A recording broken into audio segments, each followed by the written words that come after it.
Quiero agradecer al CAE por la invitación, también quiero agradecer directamente a Leslie, a Talía Jiménez por el apoyo en la gestión de esta sesión y principalmente por permitir estos espacios para poder compartir algunas de las ideas que podamos tener respecto al arbitraje y la contratación pública o también compartir algunos topics más llamativos o más novedosos que se están discutiendo hoy por hoy, tanto nacional como internacionalmente. Dicho eso, quiero compartir con ustedes una breve presentación en PowerPoint. Me avisa si se puede visualizar.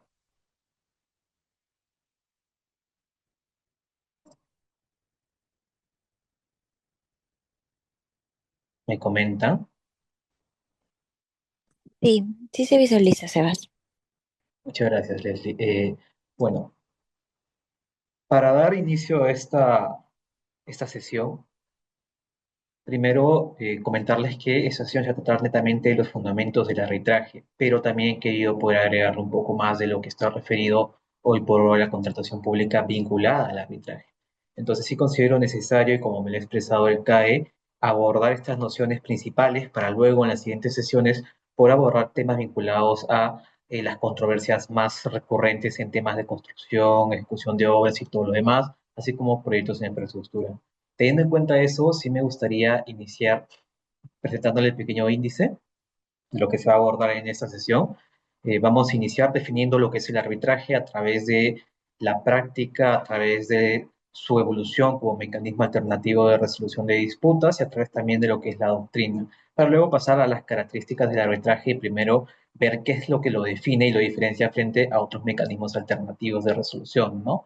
Luego entrar brevemente un poco de la historia del arbitraje, hablando de esto sobre el marco legal, cómo ha ido evolucionando desde nuestra primera ley de arbitraje hasta lo que viene a ser la ley actual que tenemos de arbitraje, así también como poder ver cómo ha evolucionado el marco legal de la contratación pública. ¿Y esto por qué? Porque el arbitraje en contratación pública no es algo nuevo, es algo que ya se venía manejando desde antes de esta ley, pero que sí ha tenido cambios a lo largo de sus reformas y cambios, ¿no? Para luego pasar a hablar de los principios de arbitraje y contratación pública como tal, entrar a ver unos aspectos relevantes referentes al deber de revelación de los árbitros con toda esta tendencia actual que hay respecto a si debo o no debo revelar o cuándo debo revelar, y también vinculado a estos cambios novedosos que nos ha traído las reglas de la ICC. Para luego poder entrar ya directamente a ver arbitraje y contratación pública, nociones generales y básicas.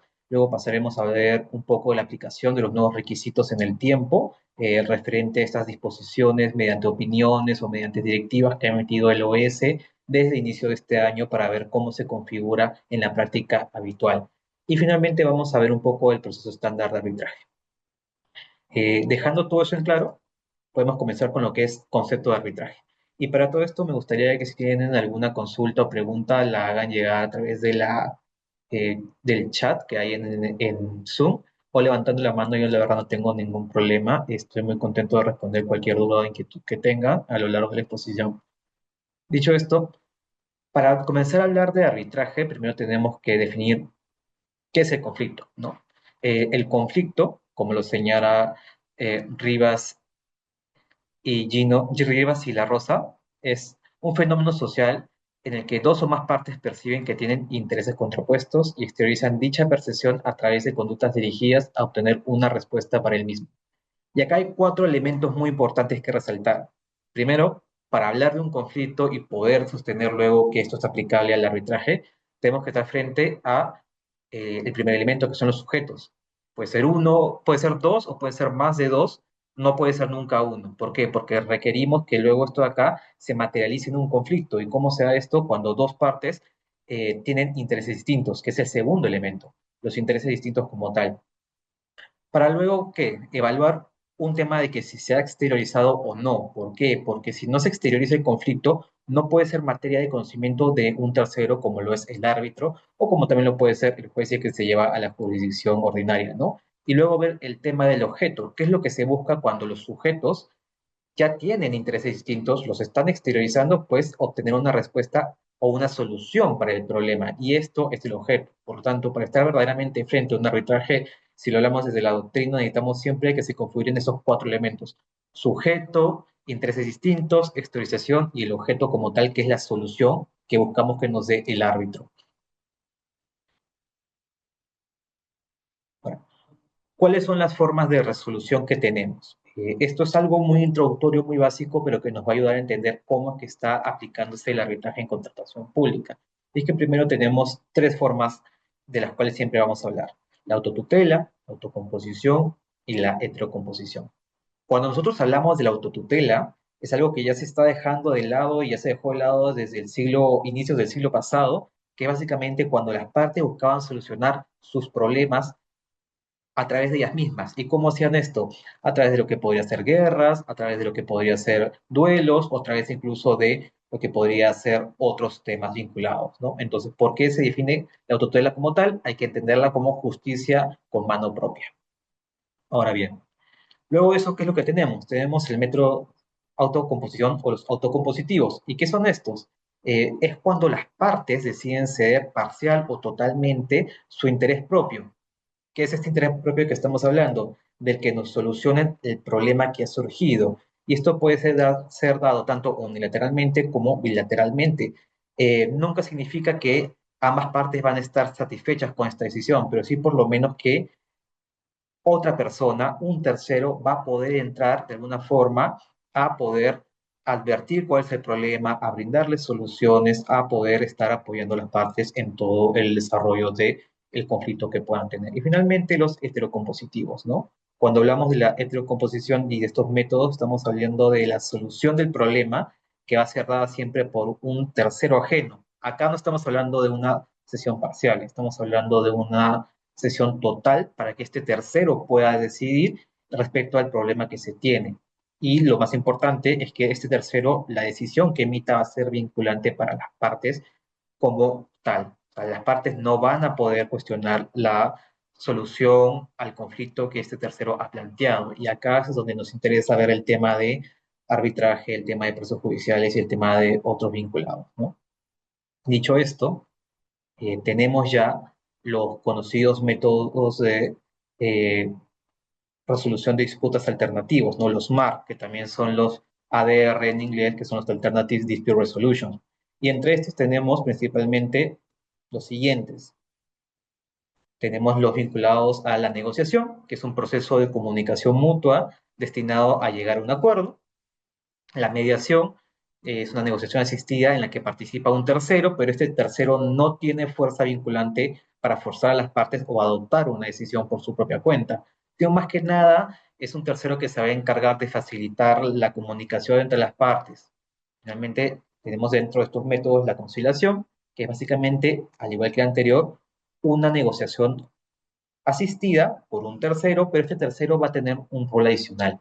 El conciliador lo que va a buscar es proponer soluciones para las partes y ellas van a tener que evaluar si es que estas soluciones son finalmente adecuadas para sus intereses o si por el contrario no lo son y por lo tanto van a buscar acudir a otro método de solución de conflictos. El experto neutral es un experto sobre una cuestión técnica y emite una opinión que no vincula a las partes. Es muy común y de hecho ya se implementa en Perú desde la ley anterior, la 30225, que referimos a experto neutral, se asimile mucho a lo que es los miembros de la Junta de Resolución de Disputas, ¿no? O bueno, actualmente con la 32079, los miembros de la Junta de Prevención y Resolución de Disputas, que ¿qué es lo que hacen? Emiten una solución técnica a través de una sumisión formal en la que van a señalar cuáles son los aspectos que ellos consideran que están influyendo en la controversia y lo que ellos consideran que podría solucionarlo. Pero nuevamente, esta decisión no va a ser vinculante para las partes porque van a poder contravenirla como tal si así lo consideren, ¿no? También lo tenemos mucho en los temas de la reconstrucción con cambio en su momento, en lo que es ahora la Autoridad Nacional de Infraestructura, en lo que es el PIP, ¿no? El programa para temas vinculados a educación, en las cuales tenemos contratos estandarizados que no tienen propiamente una junta de resolución de disputa o una junta de prevención y resolución de disputas, pero lo que sí tiene son los DAPs, ¿no? Los Dispute Adjudication Boards, que básicamente es la figura, por así decirlo, inicial que se trajo a Perú en el momento en que se comenzó a redactar el reglamento y la ley de contrataciones con el Estado inicial, ¿no? Es un símil muy parecido entre estas dos figuras, pero nuevamente las decisiones que el DAP JRD adopte no son vinculantes. Y finalmente tenemos el arbitraje. Ya es uno de los métodos más conocidos a nivel nacional, ha tenido una gran acogida tanto en la contratación pública como en temas comerciales, resaltando siempre el tema de la contratación pública, donde resulta obligatorio para todas las entidades y aquellos que deseen contratar con el Estado, y básicamente un método privado de resolución de controversias basado en un acuerdo entre las partes. ¿Y por qué siempre hablamos de que está basado en un acuerdo entre las partes? Porque, porque uno de los elementos principales del arbitraje es que van a ser de la voluntad de las partes plasmada en lo que viene a ser el convenio de arbitraje, del cual también vamos a hablar. Pero estos no son los únicos y no son limitativos. Existen otros métodos alternativos de resolución de disputas que no son tan conocidos o empleados en Perú por el tema de su especialidad. Uno de esos, por ejemplo, son los mini trials. Cuando hablamos de mini trials son, por así decirlo, pequeños escenarios en los cuales abogados presentan ante los directorios posibles escenarios respecto a las controversias, es decir, van a presentar las partes tanto como demandante como demandado para así poder llegar a una decisión de parte de los directores de si debe o no se debe llevar una controversia a alguno de los otros métodos que se tienen, que puede ser tanto la conciliación, la mediación, negociación, arbitraje o experto neutral como tal. Bueno, la siguiente, y había visto que me dicen que no se puede visualizar la pantalla, ¿me confirma si se puede visualizar?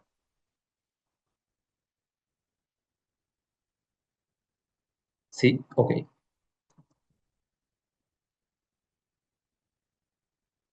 gracias. Ahora, lo siguiente que tenemos es ver cuál es la diferencia entre estos métodos empleados y para esto vamos a centrarnos principalmente en aquellos que tienen una vinculación mayor con el tema de la contratación pública. A ver, déjenme solucionar este problema.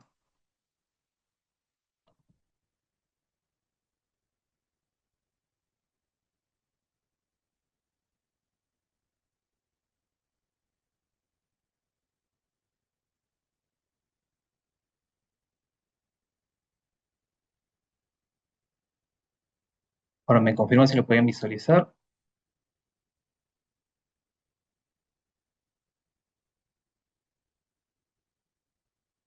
Ok, genial. Parece que no podemos compartirlo directamente. Vamos a ver esta siguiente diapositiva. Como les comentaba, es analizar y ver cuáles son las diferencias entre los mecanismos más usados en lo que es los MARS. Y para esto nos vamos a tomar y centrar en lo que es la mediación y la conciliación frente al arbitraje. ¿Para qué? Para ver cuál es el rol del tercero, el poder de decisión que realmente tienen, el resultado y el objetivo que se está esperando tener, ¿no? Sobre la mediación y la conciliación, vemos que el rol de este tercero que los va a apoyar, que es el mediador, conciliador, principalmente es ayudar a las partes a llegar a un acuerdo.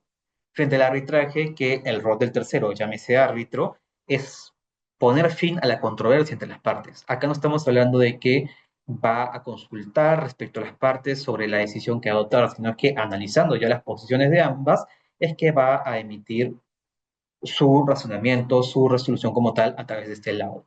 Ahora, sobre poder de decisión, cuando estamos frente a mediación y conciliación, lo que tenemos es que no se decide la controversia como tal. El mediador y el conciliador lo que van a hacer es promover el acuerdo entre las partes, pero no van a solucionar ni van a poner fin directo al problema. En cambio, el árbitro sí lo hace a través de la emisión del laudo arbitral. Ahora, el resultado esperado.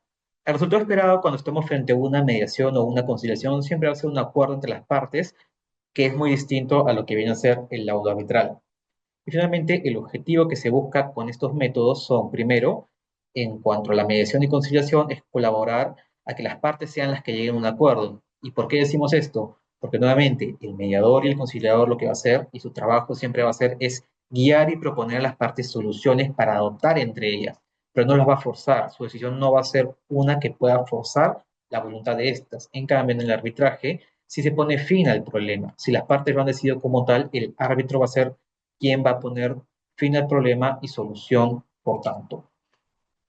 Ahora bien, luego de haber visto todo esto, podemos decir que es el arbitraje, ¿no? El arbitraje, para este caso puntual, se debe entender como la vía de solución de conflictos en la que las partes someten una controversia específica a conocimiento y decisión vinculante de terceros designados por ella. Esto es muy importante tenerlo en cuenta. ¿Por qué? Porque esta breve definición nos da el panorama general de lo que va a ser el arbitraje y de lo que es hoy por hoy el arbitraje.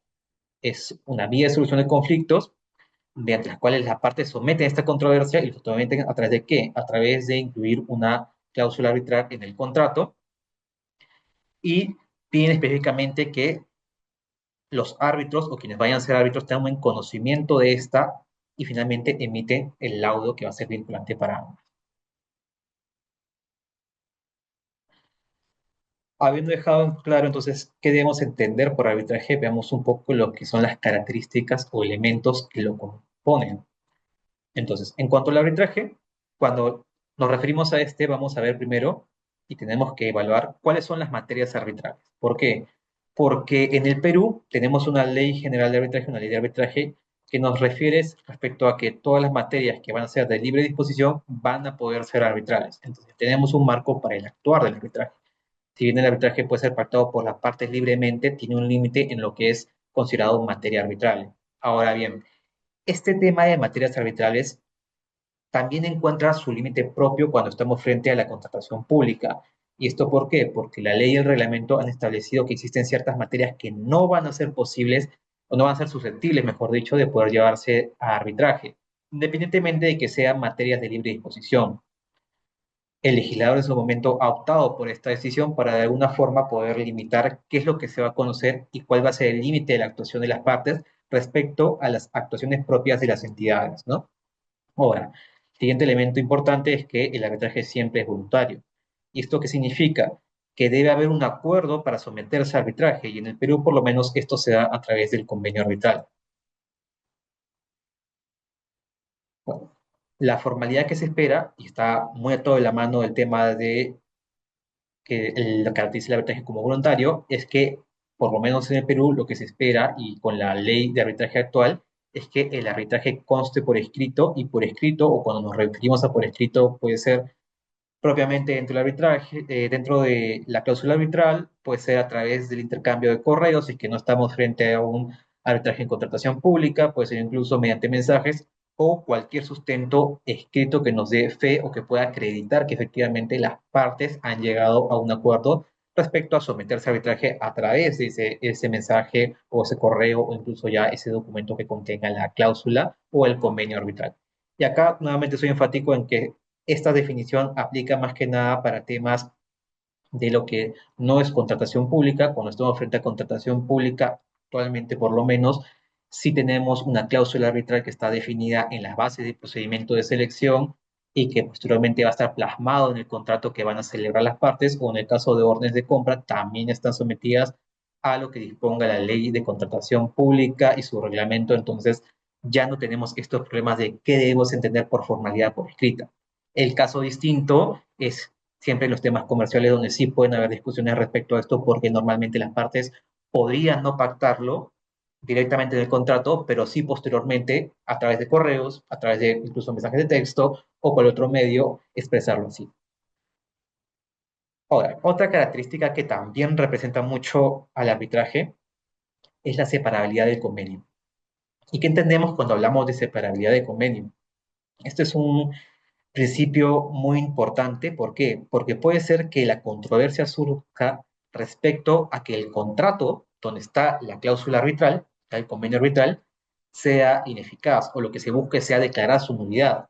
Pero ¿cómo haríamos esto si es que estamos buscando declarar la nulidad del contrato como tal, ¿no? Tendríamos, por tanto, que dejar o desconocer el convenio arbitral que está en el contrato porque forma parte de este. Frente a este problema, la solución que se ha dado a nivel internacional y que el Perú adoptó cuando trajo la ley modelo SENUDMI y la implementó para hablar ahora de la ley de arbitraje peruana fue considerar el convenio arbitral como un supuesto distinto al contrato principal. Eso quiere decir que cualquier cosa que afecte al contrato no va a alcanzar al convenio y en base a este convenio arbitral se va a poder resolver cualquier controversia sobre el contrato. Ahora, eh, la siguiente característica es el tercero con decisión. Y cuando hablamos de tercero con decisión, es básicamente de el árbitro único o el tribunal arbitral, dependiendo de lo que las partes hayan pactado. ¿Y por qué decimos esto? Porque este tercero con decisión, como se ha señalado anteriormente, va a ser finalmente quien va a resolver la controversia que tienen las partes en ese momento.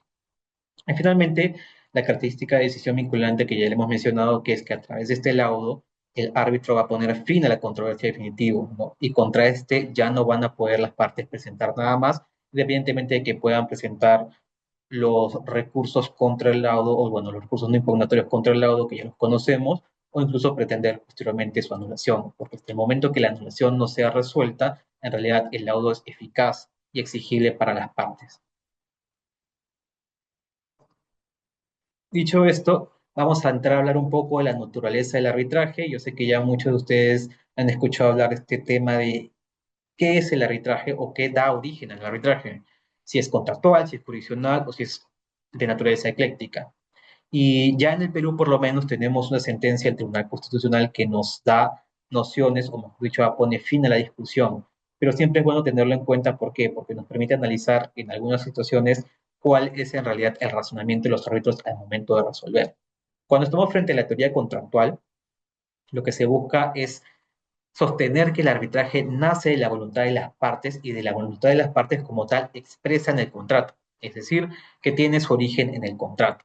Entonces, no se trata de una delegación del Estado, sino que lo que se trata es de la delegación de las partes y de la voluntad de estas para que se administre justicia, lo que es totalmente distinto a la teoría jurisdiccional.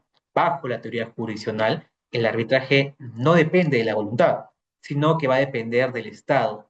¿Y qué quiere decir con esto? Que dentro del poder del Estado ha decidido otorgarle a una jurisdicción distinta a la ordinaria, que sería la judicial, la potestad de que los árbitros puedan conocer ciertas controversias y poder resolverlas como tal. Y finalmente la ecléctica, que reconoce la autonomía de las partes y su voluntad para poder formar esta criatura que se llama arbitraje, pero también le da importancia al reconocimiento judicial.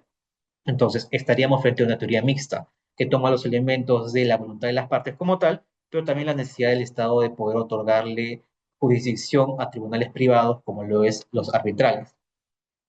¿Qué es lo que ha dicho finalmente el Tribunal Constitucional en una de las sentencias más conocidas, que es el presidente Fernando Cantuarias?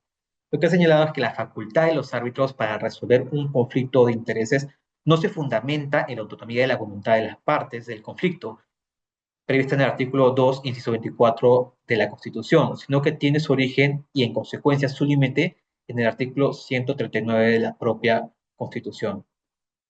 Por eso es que se habla de que el proceso arbitral como tal nace propiamente de lo que el Estado le está otorgando a través de su discrecionalidad y de esta posibilidad de que se puedan someter ciertas controversias a la justicia privada. Estando esto claro, vamos a ver ahora sí, finalmente, uno de los temas que más nos debería interesar, que es la historia del arbitraje y la contratación pública respecto al marco legal. ¿Y por qué? Porque como se mencionó en un inicio, cuando nosotros estamos hablando de contratación pública y arbitraje, no podemos dejar de lado todo el trasfondo que tiene en el Perú. Y es que ya desde incluso anterior a la ley 30225 ya se venían celebrando contratos con el Estado de gran envergadura y también ya se tenía problemas existentes que se han presentado hasta la fecha y que se siguen presentando. Entonces, conocer cómo es que se ha regulado, cómo es que el arbitraje ha entrado de alguna forma a complementar la ley de contratación pública es algo sumamente importante porque les va a ayudar a conocer qué es lo que ha pasado y cómo esto lo está afectando y cómo podría afectarlo frente a nuevas modificaciones que pueda tener la ley de contrataciones con el Estado. Entonces, para eso, vamos a ver primero cuál ha sido el panorama general del arbitraje, ¿no? Ahora, sé que anteriormente a 1984, la publicación del Código Civil, existía una norma que de alguna forma hablaba de los tribunales arbitrales, pero a través de una figura distinta, por tanto no ha sido considerada para este análisis, así que vamos a partir de lo que nos señalaba el Código Civil de 1984. Ya este código regulaba lo que era la cláusula compromisoria y el compromiso arbitral. En ese tiempo se tomaba como cosas distintas, es decir, no se incluía dentro del contrato y debía ser un documento aparte de este que debía ser firmado por las partes. Pero verdaderamente esta inclusión de la cláusula compromisoria eh, y el compromiso arbitral no fue bien recibido. Las partes no solían emplearlo y finalmente se terminaba ventilando las controversias ante el Poder Judicial. Es así que en el año 92 se publica el decreto ley 25935, que ya incorpora de alguna forma la figura de convenio arbitral, pero todavía con ciertas restricciones. ¿Por qué? Porque lo que se hizo fue incorporar una esencia o una noción poco práctica del convenio arbitral y del arbitraje como tal, que de alguna forma llevaba a que las partes tengan que recurrir nuevamente al Poder Judicial. ¿Para qué? Para que ellos determinen la materia que se planea arbitrar o la que se pretendía arbitrar, y también para que sea el Poder Judicial quien designe a los árbitros. Claramente esto era contrario a lo que se buscaba con la figura del arbitraje, porque nuevamente el arbitraje y todos sus elementos se sustentan en la voluntad de las partes. Entonces, ese fue el problema principal que tuvo este decreto ley, y por lo cual se publicó posteriormente la ley 28572, la ley general de arbitraje anterior a nuestro marco actual.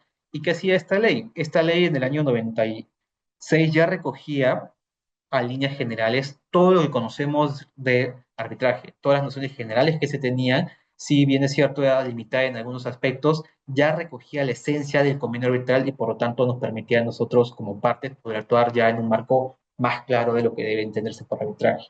Sin embargo, esto no fue suficiente. En el año 2006 y posteriormente en el año 2008 se implementa el decreto legislativo 1071. ¿Y a razón de qué se dio esto? Esto se dio a razón de un acuerdo de promoción comercial suscrito entre Estados Unidos y Perú. No es como lo señalaban respecto a que el Perú quería modernizarse en temas de arbitraje, sino es que necesitaba o estaba obligado a implementar un marco como tal que permita a inversores poder de alguna forma proteger sus intereses sin tener que acudir al Poder Judicial, y esto dio origen a que se implementara y se extrayera del extranjero lo que venía a ser la ley modelo CENUD. De hecho, nuestra norma no ha variado mucho a pesar de las modificaciones posteriores que ha tenido durante pandemia al contenido original de lo que era la ley modelo CENUDMI. Y es por eso que muchos tratadistas cuando hablan de la ley de arbitraje y reconocen sus beneficios lo hacen. ¿Por qué? Porque ha mantenido el espíritu original que otros estados no han mantenido al momento de poder implementar sus leyes de arbitraje. Ahora bien, en el año 2008 también se publica lo que es actualmente la primera ley de contratación del Estado, como tal, el decreto legislativo 1017, que es lo que vamos a ver posteriormente, ya bajo el marco de nuestra ley de arbitraje, ¿no? Actual.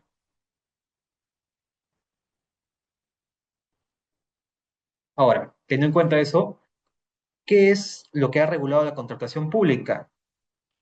Estamos hablando de que en el año 1980 ya había un reglamento de licitaciones y contratos de obra públicos que era el RULCOR. Este marco de contrataciones que tenía en su momento no contenía ningún supuesto respecto a si es que podía o no se podía arbitrar ciertos aspectos. Y esto principalmente ¿por qué? Porque estamos hablando temporalmente recién en el año 84 es que se publica el Código Civil que ya tenía las nociones generales de lo que iba a ser el arbitraje, ¿no? Ahora bien, en el 85 ya tenemos la posibilidad de arbitrar. De hecho, el Reglamento Único de Adquisiciones para el Suministro de Bienes y Prestaciones de Servicio, eh, todo en el marco de la contratación de servicios no personales para el Estado, ya contenía la posibilidad de que las partes puedan acudir a arbitraje, pero nuevamente no bajo el marco de lo que te establecía el Código Civil del 84, sino bajo ciertas otras disposiciones que no estaban vinculadas a este. Por eso es que esta ley fue modificada en el año 1997 con la Ley de Contrataciones y Adquisiciones del Estado, que ya reconoce la obligatoriedad del arbitraje. ¿Qué queremos decir con esto? Que desde el año 97 ya era obligatorio para cualquier privado que se haga contratar con el Estado tener que solucionar sus controversias primero frente al arbitraje. Ahora bien, esta no ha sido la única modificación que ha tenido o cambio normativo de contratación estatal. De hecho, ya en el año 2008, como se mencionó, tuvimos el decreto legislativo 1017, que es la primera norma como tal de contratación estatal y que posteriormente fue derogado por la ley 32225, la cual también ha sido derogada el año pasado por la ley 32069, pero ya ambas normas bajo nuestro marco actual de arbitraje, el decreto legislativo 1071. Estando claro esto, vamos a pasar entonces a ver cuáles son los principios del arbitraje. ¿Por qué vamos a hablar de estos principios? Porque a diferencia de lo que es la contratación pública, el arbitraje comercial recogido en el decreto legislativo 1071 estaba pensado y tenía un objetivo distinto.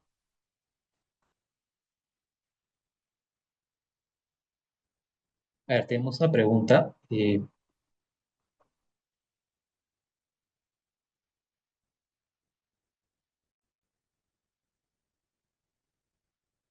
Ok, José, entonces, sobre tu pregunta, ¿qué pasa cuando una de las partes hace caso omiso a las invitaciones de arbitraje? ¿Cuántas veces debería cursarse la invitación? Y si en caso accede al arbitraje, ¿cuántas sesiones se necesita para pasar a lo judicial? Bueno, cuando las partes pactan arbitraje como tal, se someten a la jurisdicción arbitral. Eso quiere decir que dejan de lado la posibilidad de recurrir al fuero judicial.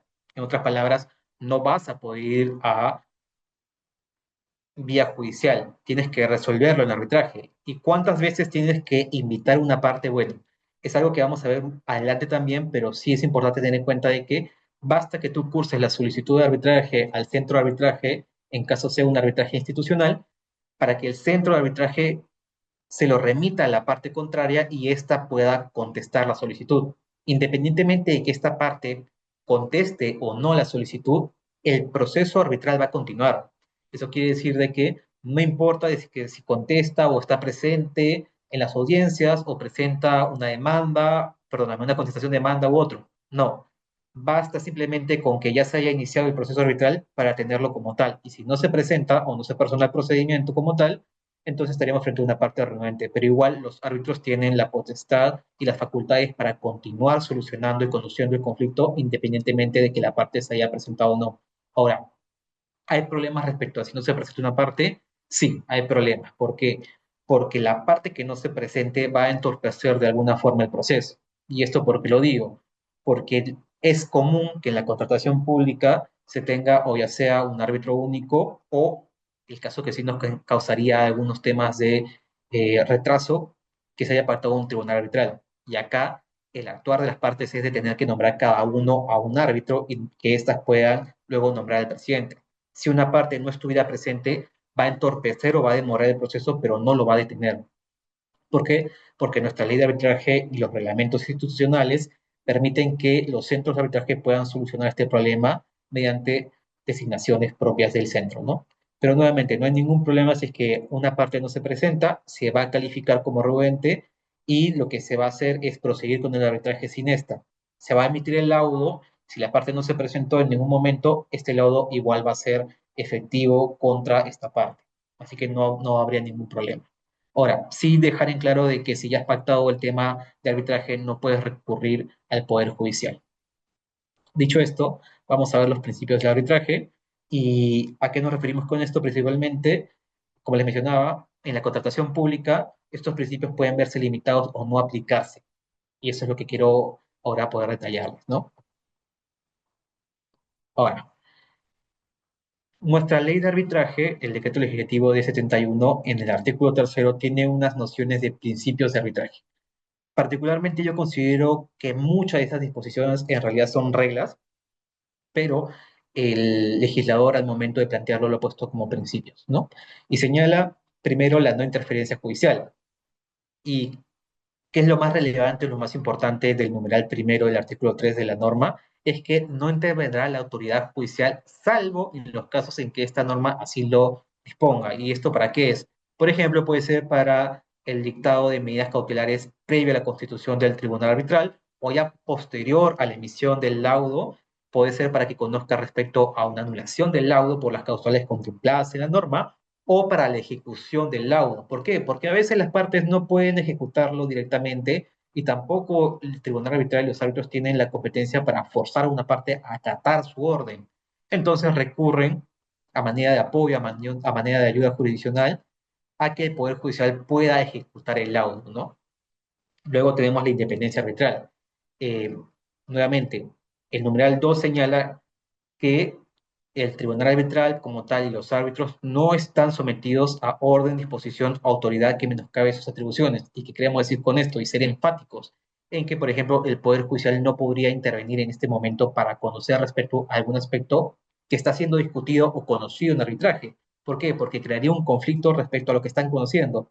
Y por eso es que el tribunal arbitral como tal no va a estar sometido a lo que nos puede decir el Poder Judicial, a lo que nos puede decir una autoridad municipal, estatal o presidencial. De hecho, muchos de los problemas que se han tenido en arbitraje ha sido, por ejemplo, los casos de Ruta de Lima, ¿no? en los cuales la autoridad municipal, en este caso el alcalde, eh, comentaba o manifestaba ciertas cosas respecto a la composición del tribunal arbitral y de cómo éste iba decidiendo en lo que iba conociendo del arbitraje, pero nuevamente no afectaba la independencia que se tenía, porque nuevamente el tribunal arbitral y el arbitraje se debe a las partes y debe, por lo tanto, moverse dentro de esta, no dependiendo de ninguno más. Ahora, uno de los que sí considero que es un principio, pero que también es conocido como una regla y altamente aceptado a nivel internacional, es el competence competence. Bajo esta noción del competence competence, el tribunal arbitral va a ser el único que va a poder decidir acerca de su propia competencia. ¿Y qué es competencia? Pues competencia para el tribunal arbitral es sobre lo que puedo o no puedo resolver. Puedo resolver respecto a ciertas materias, yo lo voy a decidir.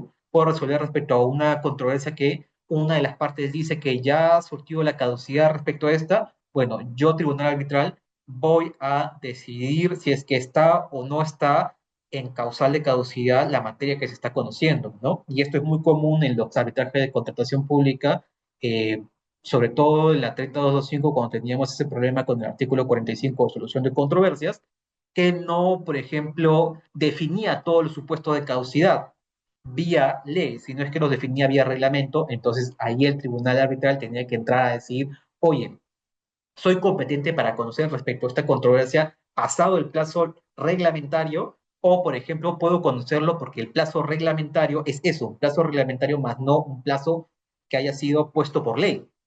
Y esos son uno de los ejemplos más claros en los que tenemos de cómo actúa el principio de competence en el Perú y específicamente en lo que es la contratación pública.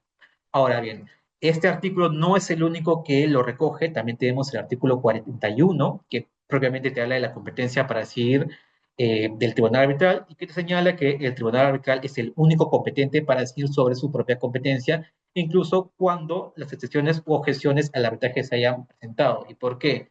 Porque cuando hablamos de excepciones, al igual que se hablaba en tema de procesal, hay una lista de excepciones que las partes pueden presentar, ya sea por el tema de caducidad, ya sea por el tema de incompetencia, entre otras más, que podrían de alguna forma afectar al conocimiento de la controversia, pero no por esto lo va a dejar de ver el tribunal.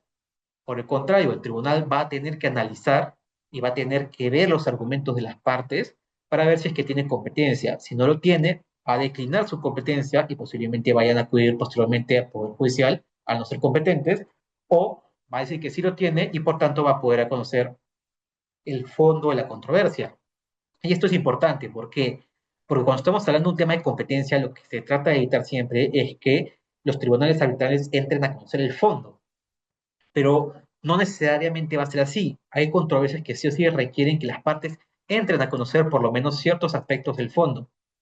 Y por eso es que cuando lo veamos en la práctica y en algunos ejemplos que vamos a poner, los tribunales pueden incluso llegar a analizar pretensiones vinculadas al fondo, más no a resolver respecto al fondo.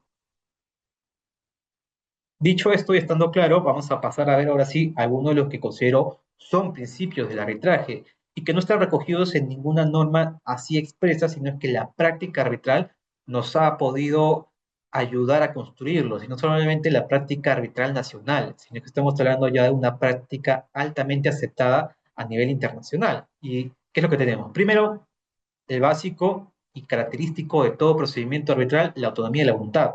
Reconocemos a las partes la facultad de organizar libremente el procedimiento arbitral, elegir a los árbitros, definir las normas aplicables y determinar el lugar del arbitraje. ¿Y por qué? Porque cuando estamos bajo la lógica del arbitraje comercial, cuando hablamos de esto, es que las partes van a poder definir cuáles van a ser las reglas que van a regir el arbitraje, cuáles van a ser los supuestos que van a poder regular el tema de audiencias, presentación de demandas, escritos o todo lo demás, así como van a poder también definir cuáles son los supuestos para escoger o nombrar a los árbitros.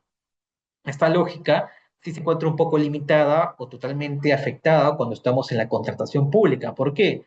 Porque en la ley 3225 y en la ley 32069, para tú poder escoger un árbitro, no vas a poder hacerlo dentro de tu voluntad, no vas a poder nombrar a un abogado especialista en derecho marítimo, en derecho eléctrico, en derecho minero, en lo que fuera, si es que este abogado no está de alguna forma cumpliendo con los requisitos que las normas establecen. ¿Y cuáles son estos requisitos? Bueno, actualmente son tener una formación acreditada respecto a alguna especialidad en arbitraje, en derecho administrativo, en contratación pública, si no me equivoco son de 120 horas por cada uno, luego tener el título de abogado para poder ejercer como presidente o como árbitro único, y luego tener experiencia mínima con la nueva ley, la nueva ley de contratación pública, ¿no?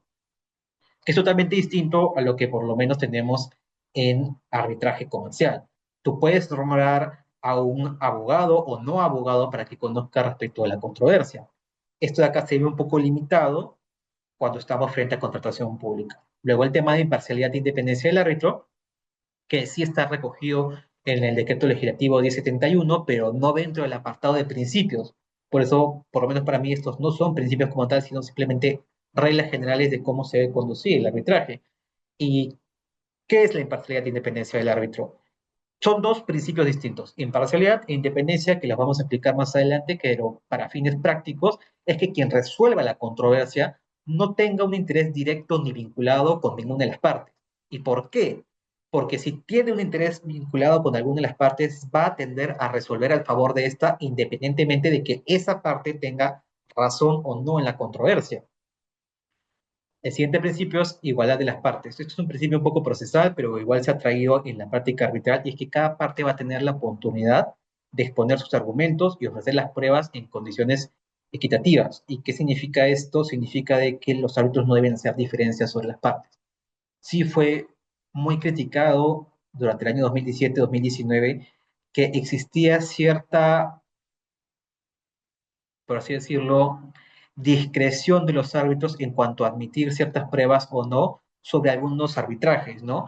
Todos conocemos los casos de Club de la Construcción, el caso de Odebrecht, a todos esos temas vinculados, sí se evidenció que muchos árbitros, simplemente porque una de las partes estaba vinculada a este llamado así Club de la Construcción, no le permitían o limitaban la presentación de pruebas en cuanto a plazos o la presentación de argumentos nuevamente. ¿Por qué? Porque ya tenían esta visión parcializada de que ya de por sí la parte era culpable simplemente por haber estado involucrada. Pero esto es contrario a lo que se espera de un árbitro. Un árbitro tiene que ser imparcial y sobre todo tiene que tener un trato igualitario hacia las partes.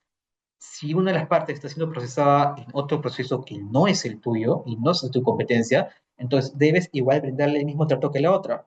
Esto significa otorgarle los mismos plazos para presentar las pruebas, o si no lo vas a hacer, justificar adecuadamente por qué no lo estás haciendo, permitirles el uso de palabra en audiencia, y si no lo vas a hacer, ya sea porque ya tuvo el tiempo, se cumplió y no terminó dentro del tiempo, o si terminó y le sobró tiempo, por lo menos explicarles las razones de por qué no le estás considerando este trato distinto a alguna de las partes, ¿no? Y esto normalmente se ve mucho en la práctica arbitral. Aquellos que hayan tenido audiencias se dan cuenta de que eh, hay árbitros que prefieren seguirlo todo al pie de la letra y decir, ok, tenemos un plazo de 15 minutos, vas a hablar 15 minutos, si terminaste en 10 minutos, esos 5 minutos ya no te los voy a otorgar, pero hay árbitros que sí permiten de que las partes puedan hacer uso de ese tiempo disponible, ¿no? Este es un claro ejemplo de si es que estamos frente a un supuesto de trato desigual entre las partes o si es que no lo estamos.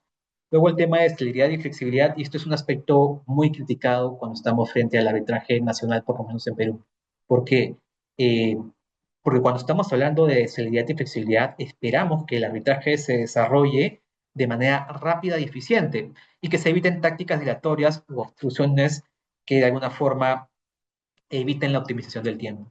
Cuando una parte o cuando las partes actúan en el arbitraje, es justamente para evitar los problemas que tiene el Poder Judicial. Y estos problemas que tiene el Poder Judicial normalmente son plazos extremadamente largos. ¿Y cómo nos afecta estos plazos extremadamente largos? Que un proceso se resuelva después de 10, 15 o 20 años. De hecho, yo he tenido procesos heredados de otros abogados en el Poder Judicial que a la fecha no han concluido. Yo llevo ya conociendo procesos más de 10 años para que tengan una idea, ¿no? Ahora, ¿cuál ha sido el problema y muy criticado respecto al tema de los centros de arbitraje y respecto a algunos árbitros? Es la excesiva cantidad de tiempo que se tomaban para poder resolver procesos. Hoy por hoy tenemos un banco de laudos que ha implementado el OS, actualmente el OCE, en el cual podemos ver cuánto tiempo se han demorado los árbitros en solucionar controversias. Con esto no queremos decir de que un árbitro sea mejor o peor por el tiempo que se demora, si es que así lo justifica la controversia, si una controversia de alta complejidad, con múltiples partes o con múltiples contratos o con múltiples pretensiones, es posible hablar de una demora de una cantidad prudente de tiempo, pero tenemos también laudos arbitrales que se han expedido en procesos sencillos que simplemente se someten a arbitraje como un tema de formalidad, en la cual las partes ya tienen conocimiento de cuál es el resultado esperado, pero igual terminan emitiéndose en 3, 5 o 7 años, ¿no? Y eso es lo que se busca evitar. Cuando uno acude a arbitraje es para evitar este tiempo de demora. ¿Por qué? Porque el tiempo se traduce en dinero que una de las partes va a tener que estar pagando a la defensa legal, en dinero que no va a poder ver la parte hasta que se emite el laudo, porque no va tal vez recibir el pago esperado. Y en el tema de contratación pública es incluso mayor la preocupación, porque cuando sale el laudo arbitral, en ese momento no significa que vas a recibir el pago por las reclamaciones que estás haciendo, ¿no? Imaginemos que estás construyendo una obra y que tienes finalmente una cantidad mayor de metrados ejecutados y quieres reclamar este costo por los mayores metrados ejecutados, ¿no? ¿No? Normalmente las entidades van a tener un proceso propio para poder gestionar el pago de lo que se señala en el laudo y podría ser incluso 2 años más, o incluso la entidad podría negarse a realizar el pago y programarlo en el presupuesto siguiente, y esto es algo muy interesante que se ha dado últimamente en los últimos casos que he conocido, que prorratee el pago, te va a pagar en cantidades menores a lo largo de una cantidad de años, pero nuevamente esto no va a pasar hasta que se emita el laudo. O sea, sometemos a las partes, a los privados, a tener que esperar a que el tribunal arbitral resuelva después de 5 o 7 años para nuevamente someterte a un tema de pago que podría ser otros 2 años más o 4 años más, o incluso si es que se presenta una anulación del laudo, nuevamente tener ahí 2 años más para poder conocer respecto a tu controversia y finalmente obtener el pago, ¿no? Y no estamos hablando ya incluso del supuesto de ejecución del laudo, porque la anulación y la ejecución se pueden llevar al mismo tiempo, pero eso no significa que vaya a terminarse el proceso en esos mismos tiempos que toma cada uno. Eso quiere decir que nuevamente un arbitraje que debería durar 3, 4 años finalmente para que una de las partes obtenga lo que espera podría ser incluso superior a los 8 años, ¿no? Estas estadísticas están recogidas en la Cámara de Comercio de Lima. De hecho, ha sacado últimamente cuánto es el tiempo estimado en que una parte puede de alguna forma resolver su controversia sobre ciertos temas específicos de la ley de contratación estatal. Yo les recomiendo que lo lean o que me escriban a mi correo finalmente para que pueda compartirles esta información. Ahora, uno de los temas que es ya muy importante y ha sonado mucho a lo largo de este año y el año pasado es el deber de revelación de los árbitros.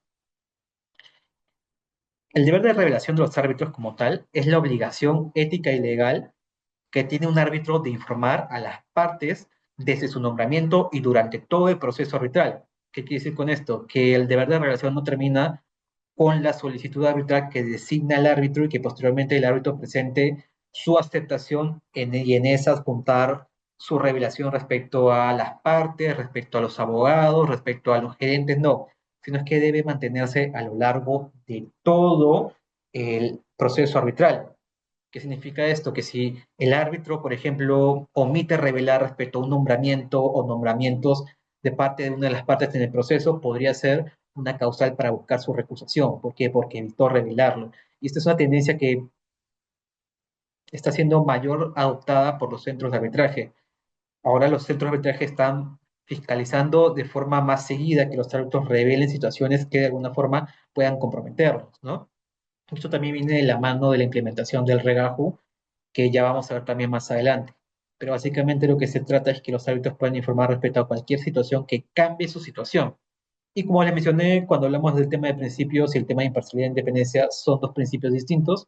Cuando estamos hablando de la imparcialidad, estamos frente a un criterio objetivo y lo que se busca es que, perdón, es un criterio subjetivo y lo que se busca es evaluar la actitud mental o psicológica del árbitro, ¿no? Lo que garantiza que el árbitro como tal no tenga predisposiciones, prejuicios o un interés personal en el resultado de la controversia. Y acá es muy importante un tema que se estuvo discutiendo mucho en el año 2015, que era el tema de los árbitros partisanos, y que acá en Perú coloquialmente lo podemos encontrar en doctrina nacional como el árbitro camiseta.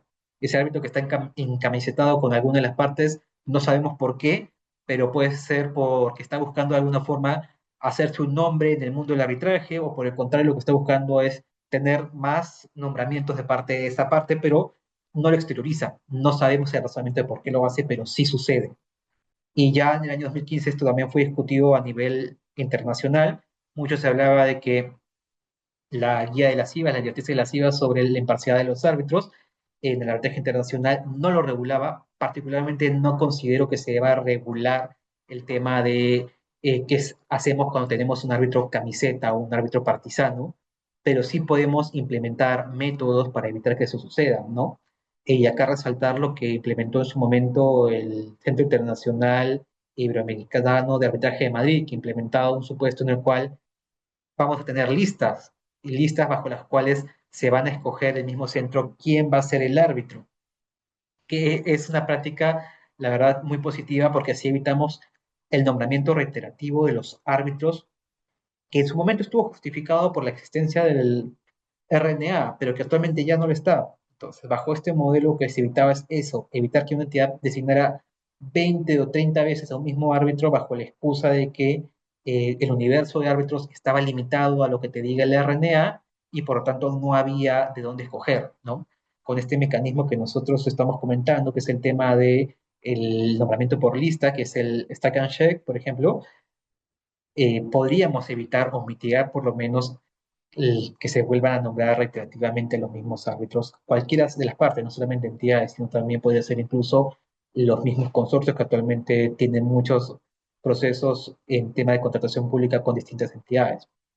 Ahora, cuando hablamos del tema de independencia, esto ya es un criterio más objetivo que sí puede ser probado de alguna u otra forma, que básicamente lo que se tiene que buscar es la ausencia de vínculos o relaciones laborales, económicas, familiares o profesionales entre el árbitro y cualquiera de las partes.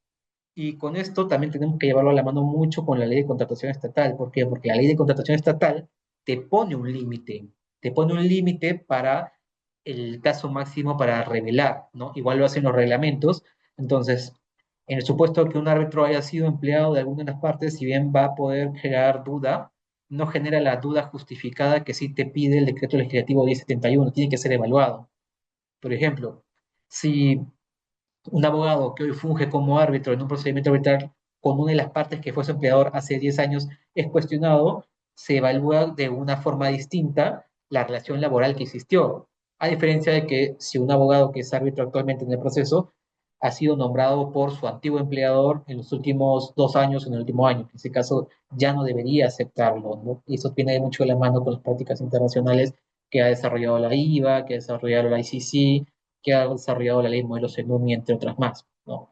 Nuevamente, nuestra ley de arbitraje también lo ha hecho en menor medida cuando hablamos de lo que es duda razonable. Y así entramos al marco legal del deber de revelación. El artículo 28, que son los motivos de abstención y recusación, te señala que todo árbitro debe ser y permanecer durante el arbitraje independiente e imparcial. La persona propuesta para ser árbitro deberá revelar todas las circunstancias que puedan dar lugar a dudas justificadas. ¿Y qué queremos decir con esto? Cuando hablamos de estas dudas justificadas, dudas razonables, lo que tenemos que evaluar es, ¿existe de verdad una razón para la recusación del árbitro o simplemente una táctica dilatoria de las partes? Lo que ha sido muy común en su tiempo era que cuando las partes no estaban de acuerdo con el procedimiento, cuando las partes querían de alguna forma extender el tiempo, lo que hacían era presentar recusaciones continuas contra los árbitros respecto a ciertos hechos que la verdad no resultaban relevantes para la controversia, no resultaban relevantes por el tema mismo del tiempo que ya tenían de conocerse. ¿Y qué es lo que se hizo? La práctica nacional, ya que hay que reconocer las virtudes de la práctica nacional, fue implementar que la recusación deba siempre fundamentarse sobre dudas justificadas, pero que además, y esto es algo que puede ser bien visto, discutido por otros, es que para recusar a un árbitro ahora tienes que pagar un fee, ¿no? Una cantidad de dinero eh, que va a ser necesaria para que el centro de arbitraje pueda conocer respecto a la recusación. Ahora, hay detractores respecto a eso porque dice que limita a las partes a su voluntad y al mismo proceso arbitral. Yo principalmente creo que esto para la contratación pública sí es muy positivo porque de alguna forma hemos visto que la cantidad de recusaciones presentadas a lo largo de los años desde la entrada en vigencia de la 30225 allá en el año 2015-2016 es menor. Entonces, sí hemos tenido un impacto positivo. No con eso queremos decir que todas las recusaciones sean verdaderamente infundadas o no lo tengan un fundamento cierto o jurídicamente amparable, pero por lo menos evitamos este problema de dilatar el proceso arbitral cuando no es lo que se busca y no es lo que se espera. En el marco internacional tenemos ya, como he mencionado, normas de soft law. Soft law significa que no son vinculantes para las partes, pero los árbitros y las partes sí podrían usarlas como ejemplos o como de alguna forma guías para poder sostener ciertos argumentos sobre el tema de la imparcialidad, sobre el tema también de lo que es la independencia, ¿no?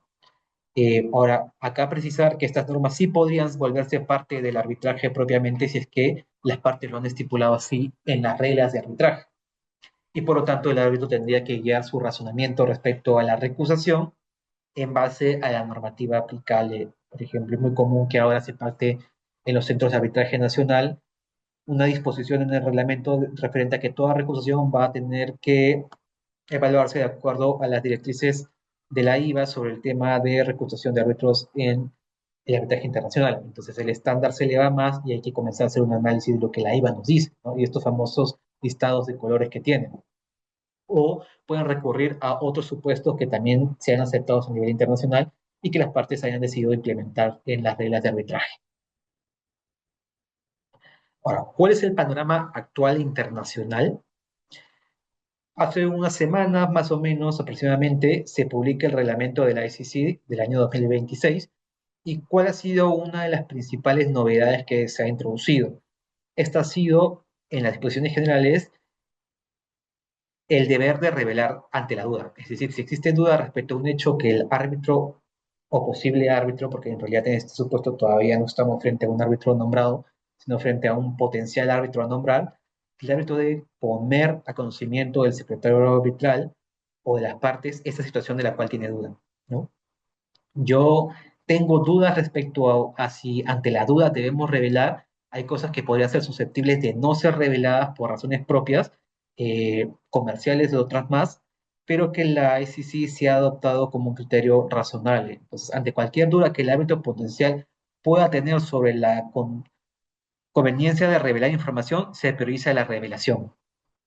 Pero también ha agregado un elemento muy importante. En el numeral 12.4 ha señalado que la revelación de por sí no implica una falta de independencia o parcialidad. Estos cambios, si bien parecen menores, en realidad sí tienen un gran efecto en cómo se van a llevar ahora los arbitrajes internacionales. Y esto va de la mano también, recordemos que con la nueva Ley General de Contratación Pública ya se pueden llevar arbitrajes internacionales que se deriven de contratación pública como tal, ¿no? De contratos con entidades dentro del marco de la contratación pública.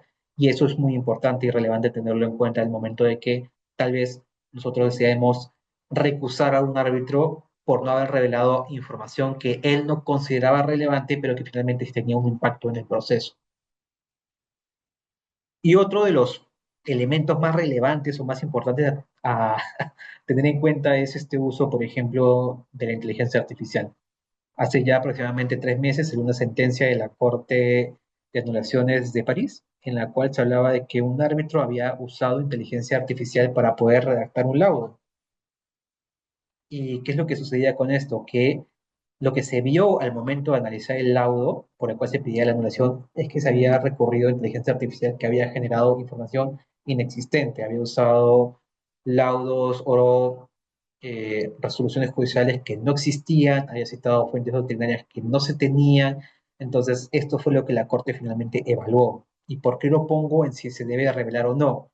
Porque existe una tendencia últimamente que se ha discutido en la Cámara de Comercio Internacional, también en el Centro de Arbitraje de Singapur, entre otros más, respecto a que si el árbitro está obligado a revelar si es que va a usar o no motores de inteligencia artificial para poder elaborar el laudo.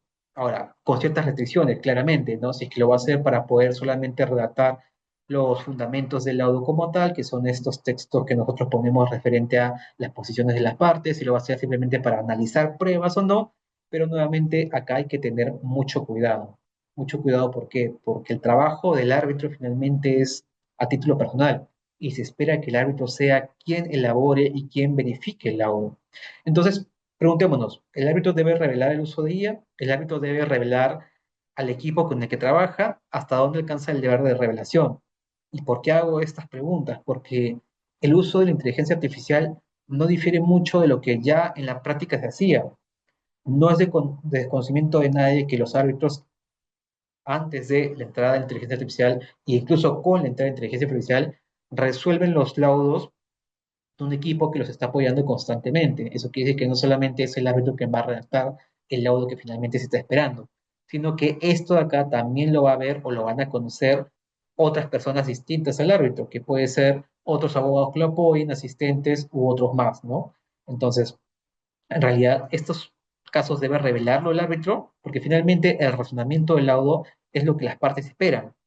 Y si fuera así, entonces esperaríamos que el árbitro nos diga con quiénes ha trabajado en su momento para la ejecución, perdóneme, para la redacción del laudo, con quiénes ha trabajado para la valoración de las pruebas que finalmente se van a plasmar en el laudo, y finalmente quién sería el que haya redactado el laudo, ¿no?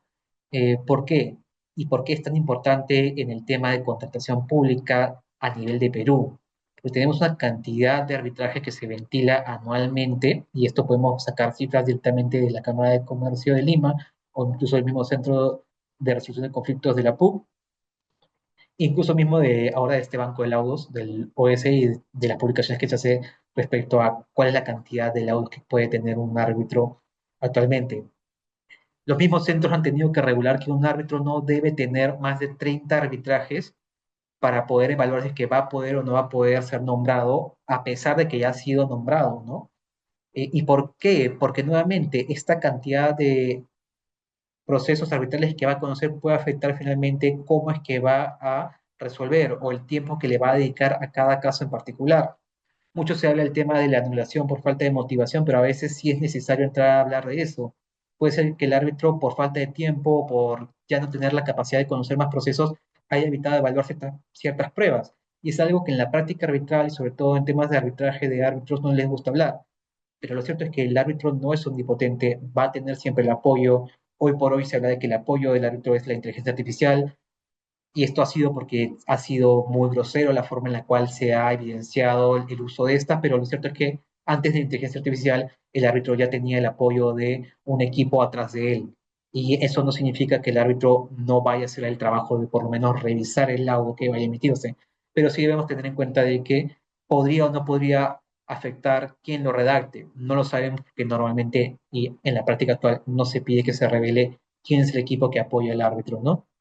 Son cuestiones que uno debe tener en mente para poder, de alguna forma, analizarlas y finalmente determinar si es que son valorables para la práctica arbitral o no.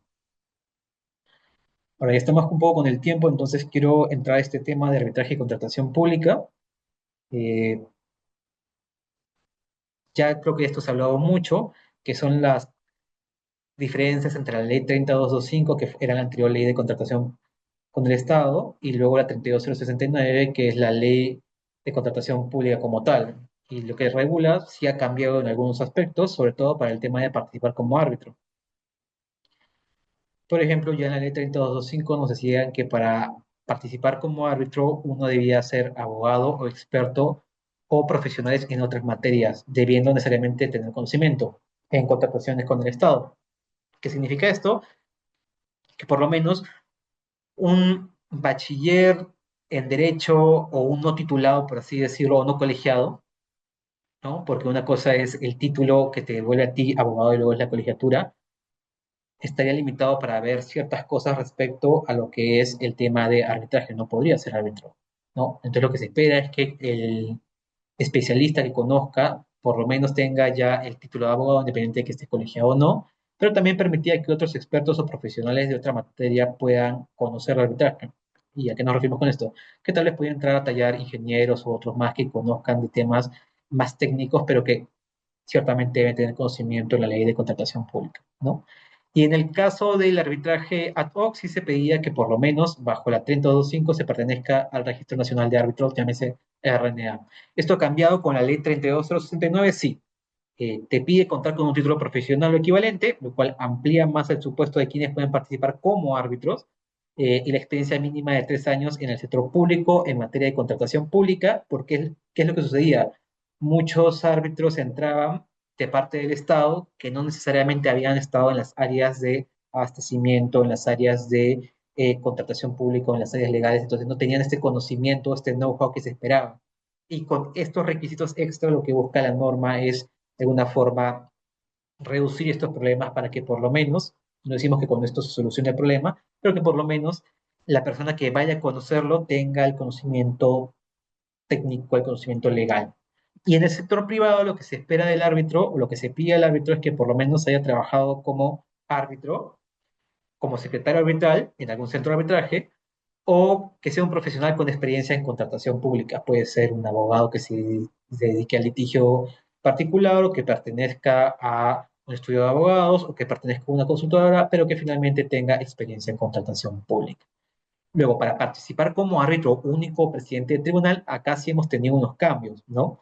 Antes te pedía que seas abogado y contar con especialización en derecho administrativo, arbitraje y contratación estatal por un periodo de 120 horas, si no me equivoco, en cada uno. Pero lo que se pide es que sea un profesional en derecho con especialización acreditada en derecho administrativo, arbitraje y contratación pública. Ahora, ¿qué se debe tener por especialización? Es algo que todavía se discutía, pero ha salido hace poco una directiva que te dice que puede ser por especialización, incluso cursos que dicten los colegios de abogados a nivel regional, que son cursos cortos, en teoría, son 120 horas, pero ya no te piden por lo menos que tengas una especialización acreditada mediante universidad, como anteriormente sí te lo pedía la 30225 antes de los cambios que tuvo, ¿no?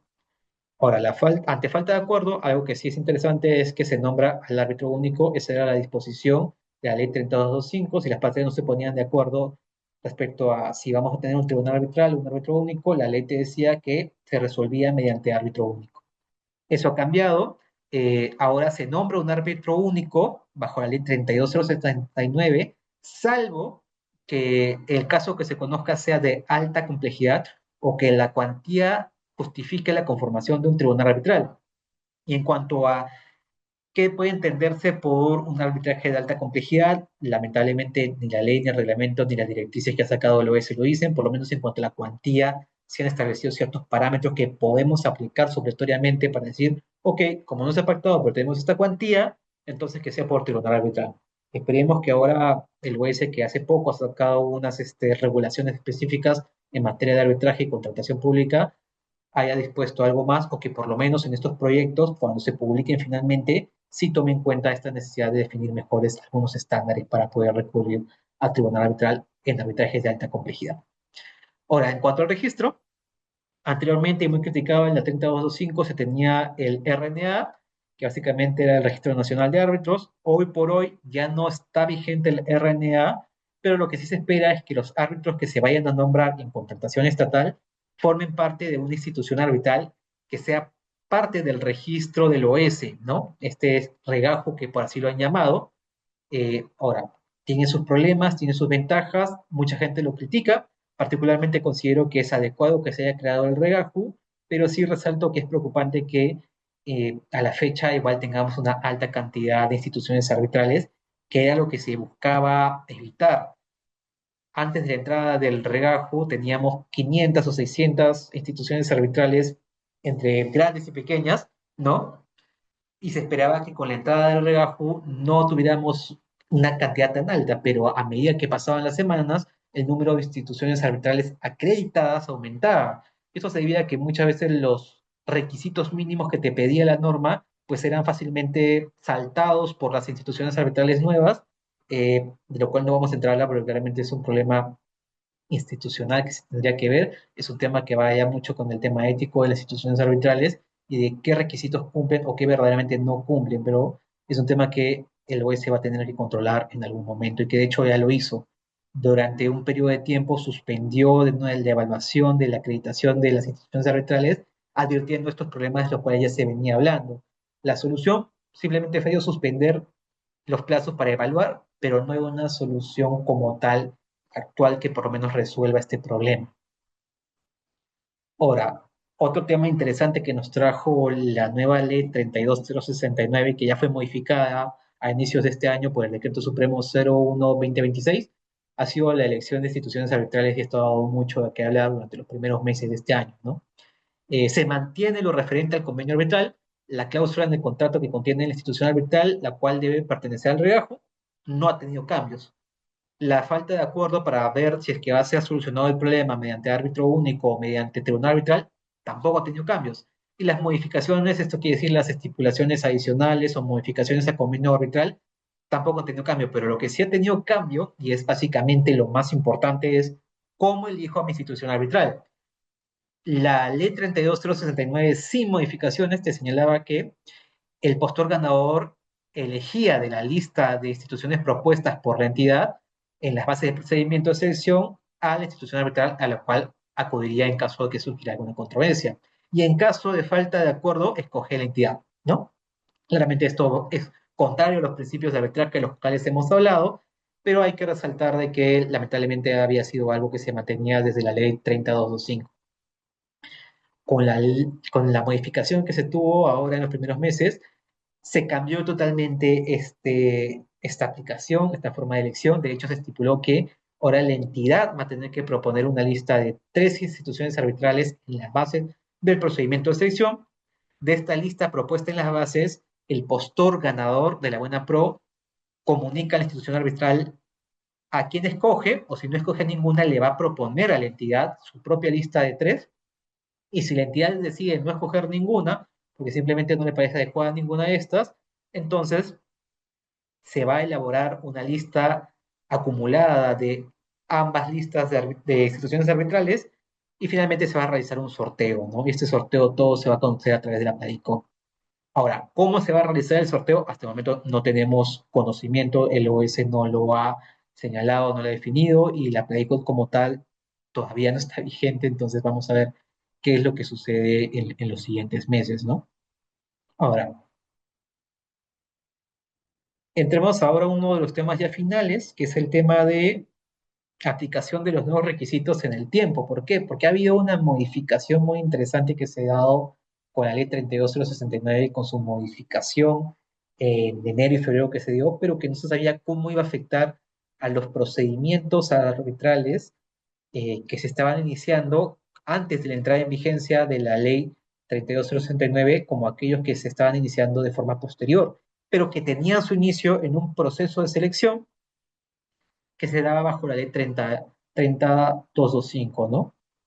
Esto lamentablemente se ha dado de una forma inadecuada, de hecho lo publicó el OS a través de una opinión de la edición técnica normativa, cuando debe haber sido una modificación propia que se dé, pero bueno, lo que trató de aclarar fue lo siguiente, y discúlpeme si es que no se puede ver, lamentablemente no puedo agrandar la pantalla porque si no se va a perder la presentación, pero básicamente nos dijo que para arbitrajes iniciados antes de la entrada en vigencia de la ley 32069, lo que se iba a aplicar era la ley del procedimiento de selección con el cual se inició. O sea, en este caso sería la ley 30225 o la anterior ley, el decreto legislativo 1017, ¿no? Independientemente de que haya entrado en vigencia la ley 32069 y los requisitos que te pide para poder ser árbitro o para ser una institución arbitral y conocer de esto.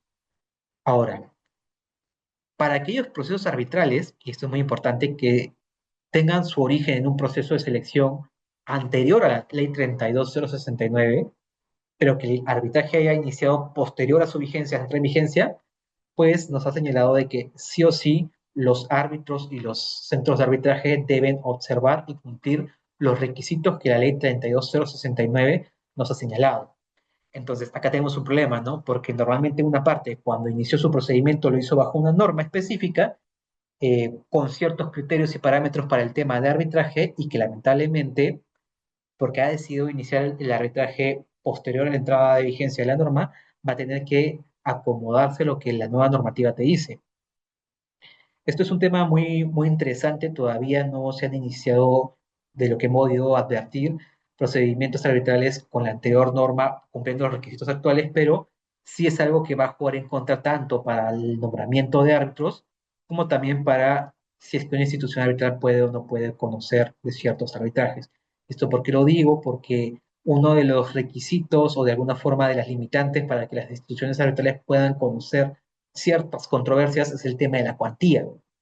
Se habla de la cuantía de alta envergadura, que son arbitrajes que ya involucran cantidades de dinero mayor frente a arbitrajes que tienen una cantidad de arbitraje que a líneas concretas podemos decir que no es tan relevante. Entonces, con la anterior norma se decía que solamente ciertas instituciones arbitrales que sean acreditadas como tal iban a poder conocerlo, ¿no? Basta simplemente que se llevara la controversia a esa institución. Con la norma actual te pide que además de eso tengas que acreditar que puedes conocer arbitrajes de alta cuantía y que lamentablemente no todas las instituciones arbitrales lo van a poder hacer, independientemente de que hayan sido puestas así. Entonces, si es que la institución arbitral que tú hayas pactado dentro de tu convenio arbitral bajo la ley 30225 no estaba dentro del redajo o no cumplía para conocer arbitrajes de alta cuantía hoy por hoy, si lo has iniciado posterior a la vigencia de la ley 3269, lamentablemente vas a tener que elegir un centro de arbitraje distinto para que pueda conocer la cuantía o vas a tener que ver cómo vas a nombrar a tu árbitro porque posiblemente ya no cumpla con los requisitos que son los de pertenecer a una nómina de árbitros que esté inscrita en una institución arbitral del regajo. Y finalmente, ya para concluir, brevemente tenemos lo que es el proceso estándar de arbitraje, que básicamente es la secuencia estándar o esperada de un proceso de arbitraje, que responde también a la pregunta que nos hizo en su momento José respecto a que si una parte no se presenta en el arbitraje, ¿qué es lo que sucede? Bueno, tenemos la solicitud de arbitraje, que con esto es lo que se inicia, la contestación a la solicitud, que la parte puede o no puede contestarlo, independientemente de esto, se va a continuar con el trámite del arbitraje. Luego la instalación del tribunal arbitral, y esta parte es importante, ¿por qué? Porque esperamos que los árbitros acepten y que luego de esta resuelvan cualquier eventual recusación que se pueda plantear respecto a los árbitros que se hayan designado y que posteriormente ya hayan designado estos a un presidente del tribunal arbitral. Luego tenemos las reglas de las actuaciones arbitrales, que era lo que señalábamos, las partes van a poder fijar las reglas que van a guiar al proceso. Anteriormente, en algunos arbitrajes que conocía el OCE, se tenía un reglamento para arbitrajes que eran conocidos por el mismo OCE. Actualmente eso ya no se da, entonces tenemos las reglas de arbitraje que normalmente se dan de cada centro y que pueden ser modificadas independientemente por cualquiera de las partes. Y luego tenemos el tema de la presentación de la demanda y la contestación de demanda, que está regulado en nuestro artículo 39 de la ley de arbitraje, cuyos plazos pueden variar. La ley te propone ciertos plazos, pero finalmente las partes al someterse a un reglamento ya seleccionan un plazo preestablecido, pero que también puede ser modificado, ¿no? En algunos casos tenemos las pruebas y peritos, que normalmente no se dan en todos, salvo en arbitraje de alta complejidad, pero que también es parte del procedimiento arbitral y que debe darse siempre antes de la audiencia, porque igualmente estas actuaciones van a entrar como parte de pruebas y análisis del tribunal arbitral. Finalmente, en las audiencias, el tribunal arbitral fija y decide la celebración de la audiencia, la actuación de pruebas y la emisión de las conclusiones que las partes le van a presentar. Y finalmente tenemos el laudo, que es lo que se espera que se emita, independientemente de que se puedan presentar solicitudes contra el laudo, claro, solicitudes no impugnativas, y lo que ocurra finalmente en el Poder Judicial como lo que puede ser la anulación del laudo o la ejecución del laudo como tal, ¿no? Esto principalmente es todo de mi parte, no sé si tienen alguna otra pregunta. Yo ya he concluido con esto y no sé, Leslie, me confirma si hay alguna otra pregunta.